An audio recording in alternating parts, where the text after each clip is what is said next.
خیبر پختونخوا حکومت نے دینی تعلیم کے فروغ اور طلباء کو دینی تعلیم کی طرف راغب کرنے کے لیے صوبے بھر میں بشمول ضم شدہ قبائلی اضلاع کے 1000 سے زائد دینی مدارس میں مفت سولر سسٹم کی تنصیب کا فیصلہ کیا ہے۔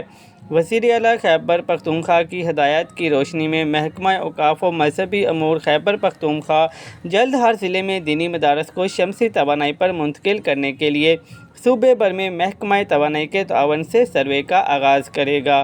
تفصیلات کے مطابق محکمہ اوقاف کی درخواست پر سیکریٹری توانائی و برقیات نثار احمد خان کی زیر صدارت سالانہ ترقیاتی پروگرام کے تحت رجسٹرڈ دینی مدارس کی سولرائزیشن کے حوالے سے ایک خصوصی اجلاس منعقد ہوا، جس میں سیکریٹری اوقاف و مذہبی امور Adil Siddique, project director solarization engineer Asfandyar Khan Musa اور senior planning officer engineer Luqman Khan نے شرکت کی۔